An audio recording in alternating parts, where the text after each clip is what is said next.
بسم اللہ الرحمن الرحیم۔ ظفر اقبال اردو اکیڈمی مثالی پرچہ نمبر 21 تیاری برائے لیکچرشپ۔ ہمارا پہلا سوال ہے عالم ملکوت کے معنی۔ عالم ملکوت کے معنی ہیں فرشتوں کا جہاں، چائے چینی زبان کا لفظ ہے، عرفیو نظیریو خاقانیو مدعا تیرا، رتبہ شعر و سخن میں ہیں باہم چاروں ایک، مدعا تیرا سے مراد مرزا رفیع سودا۔ سوال نمبر 4 ہے محمد عاصم بھٹ کا پہلا افسانوی مجموعہ اشتہار آدمی۔ اردو میں جدید مشاعروں کے بانی مولانا محمد حسین آزاد ہیں۔ درست لفظ عنصر۔ ترقی پسند تحریک کا نمائندہ مشہور ناول شکست کرشن چندر نے لکھا۔ شکست کا انتساب اس شعلے کے نام جسے میں کبھی چھو نہ سکا، اس پھول کے نام جو کبھی نگاہ نہ ہوا۔ شکست کرشن چندر کا پہلا ناول ہے جو انہوں نے کشمیر میں بیٹھ کر 21 دنوں میں لکھا۔ شکست کا موضوع کشمیر کی صدیوں پرانی روایات کے پس منظر کو بیان کرنا ہے۔ پہلے سویا کرتا تھا محمود لمبی تان کر، پھر شعور آتا گیا اور رت جگے بڑھتے گئے۔ شعر ہے محمود احمد ہاشمی کا۔ اردو دہلی کی قدیم زبان نہیں بلکہ وہ مسلمانوں کے ساتھ دہلی جاتی ہے، یہ کہنا ہے حافظ محمود شیرانی کا۔ فتح دہلی کے بعد جس نئی بولی کا سلسلہ شروع ہوا اس کی بنیاد پنجابی اور مغربی اتر پردیش کی مغربی اپ بھرنش پر تھی، کہنا ہے سینتی کمار جھپڑ جی کا۔ آنکھ سے آسمان جاتا ہے کلیات ہے طارق نعیم کا۔ شامی شیر یاراں کتاب ہے مشتاق احمد یوسفی کی اور یہ ان کی آخری کتاب ہے۔ دو بامعنی لفظوں کو ملا کر پڑھنا مرکب تابع موضوع کہلاتا ہے، جیسے ہم چال ڈھال ملا کر پڑھتے ہیں اور دونوں بامعنی ہیں۔ کفر ٹوٹا خدا خدا کر کے، پنڈت دیا شنکر نسیم کا مصرع ہے۔ منہ رکھنا لحاظ رکھنا، شیطان کی آنت ہونا طویل ہونا۔ فورٹ ولیم کالج میں سب سے زیادہ کتابیں مرتب کی حیدر بخش حیدری نے۔ نون میم راشد کی کرداری نظم خودکشی ہے۔ شام کا متضاد ہے سحر۔ چراغ گل ہونا کا مطلب ہے مکمل خاتمہ ہونا۔ فی جملہ کے معنی ہیں حاصل کلام۔ قحط الرجال کے معنی ہیں اچھے لوگوں کا قحط۔ مضحکہ اڑانا محاورہ ہے جس کا معنی ہے مذاق اڑانا۔ پالا پڑھنا محاورے کا مفہوم ہے واسطہ پڑھنا۔ 3 حرف بھیجنا مفہوم لعنت بھیجنا۔ ٹسوے بہانا محاورے کا مفہوم ہے جھوٹ موٹ کا رونا۔ چراغ سحری کا مطلب ہے مرنے کے قریب ہونا۔ حرف آنا محاورہ مفہوم ہے بدنامی ہونا۔ دھان پان ہونا کا مفہوم ہے دبلا پتلا ہونا۔ ید طولہ رکھنا معنی مکمل مہارت رکھنا۔ مخمس شہر آشوب کے خالق ہیں مرزا محمد رفیع سودا۔ شہر آشوب کے حوالے سے علامہ اقبال کی مشہور نظم ہے سکلیہ۔ کلیات قتیل شفائی رنگ خوشبو اور روشنی کے نام سے ہے۔ فہمیدہ ریاض کی کلیات کا نام سب لالو گہر ہے۔ جبہ سائی کرنا منت سماجت کرنا، دل خون کرنا بے حد محنت و مشقت کرنا۔ سندھ میں اردو شاعری کتاب کے مصنف ہیں نبی بخش بلوچ۔ وتیرہ تے سے عادت اور وتیرہ توئے سے خواہش۔ کلیات مجید امجد کے مرتبہ خواجہ محمد ذکریہ۔ اردو کا لفظ سب سے پہلے استعمال ہوا تو اس کے بابری میں۔ شعری مجموعہ سوز و ساز حفیظ جالندری نے لکھا۔ میٹھی چھری ڈرامہ آغا حشر نے لکھا۔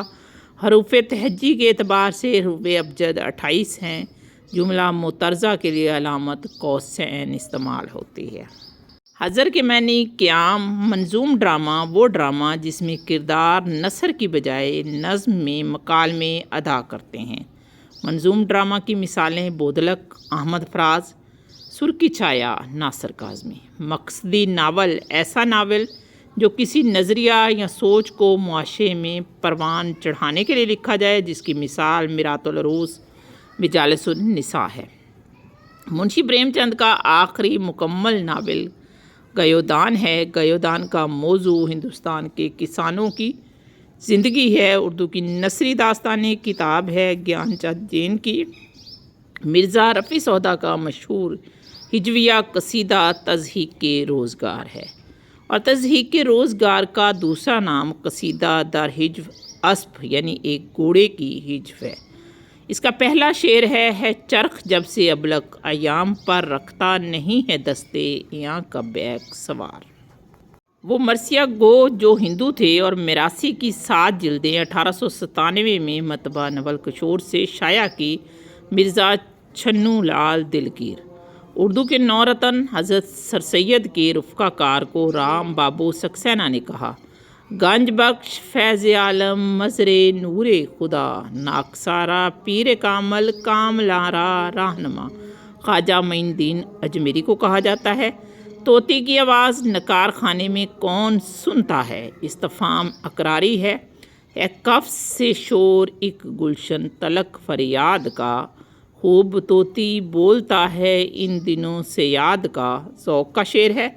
طوطا توئے سے غلط املا ہے، اسے ہمیشہ طوطا لکھنا چاہیے۔ رشید حسن خان اردو املا صفحہ 131 پہ کہتے ہیں، طوطی ایک سبز یا سرخ چڑیا، یہ الگ پرندہ ہے، اسے طوطا کی مؤنث نہ سمجھا جائے۔ طوطی نامہ ملا غواصی کی مشہور مثنوی ہے۔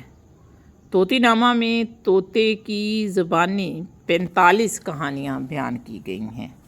طوطا کہانی کتاب ہے حیدر بخش حیدری کی، اور اس میں طوطے کی زبانی 35 کہانیاں بیان کی گئی ہیں۔ ڈاکٹر سلیم اختر، ریاض احمد، میرا جی اور شبیہ الحسن، ان سب نے نفسیاتی تنقید پر کام کیا۔ قدرت کلام کو پرکھنے کی کسوٹی رہی ربائی۔ امیر خسرو سے منسوب دواوین 5 ہیں۔ قرۃ الکمال کا ترجمہ و تعارف حبیب اللہ شیروانی نے کیا۔ مثنوی قرآن الصادین امیر خسرو کی ہے۔ مثنوی نئے سپر اور قرآن الصادین کی وجہ شہرت کہ ان دونوں مثنویوں میں امیر خسرو نے ہندوستانی تہذیب کا بیان کیا ہے۔ نک دل من گرفتو باشکست، پھر کچھ نہ گھڑا نہ کچھ سنوارا۔ نظام الدین اولیاء کی وفات پر امیر خسرو کا شعر ہے۔ گوری سوئے سیج پر مکھ پر ڈارے کیس، چل خسرو گھر اپنے رین بہی چھیوں دیس۔ نظام الدین اولیاء کی وفات پر امیر خسرو کی فغاں، میرے محبوب مرشد لمبے کالے بالوں کو منہ پر ڈال کر سو رہے ہیں، خسرو تو بھی اپنے اصلی گھر چل، کہ ہر طرف تاریکی چھا گئی ہے۔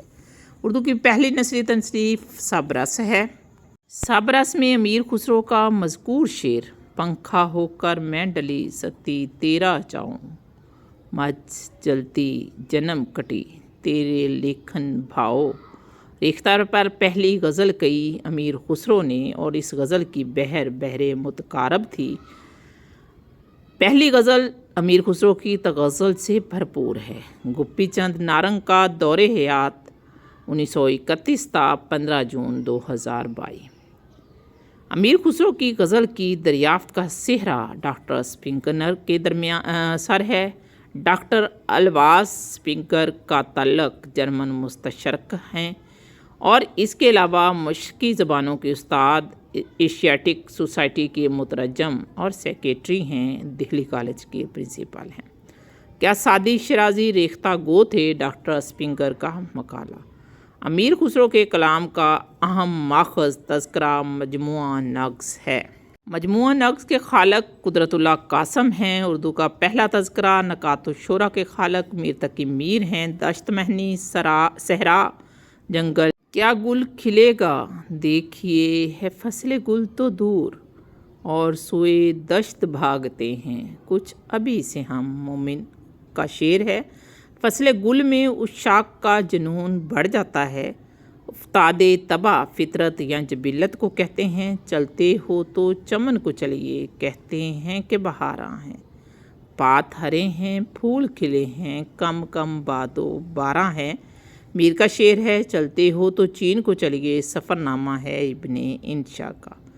گلشن میں آگ لگ رہی تھی، رنگے گل سے میر، بلبل پکاری دیکھ کے صاحب پرے پرے۔ میں چمن میں کیا گیا، گویا دبستاں کھل گیا، بلبلیں سن کر میرے نالے غزل خواں ہو گئی۔ میں وہ رونے والا جہاں سے چلا ہوں، جسے ابر ہر سال روتا رہے گا۔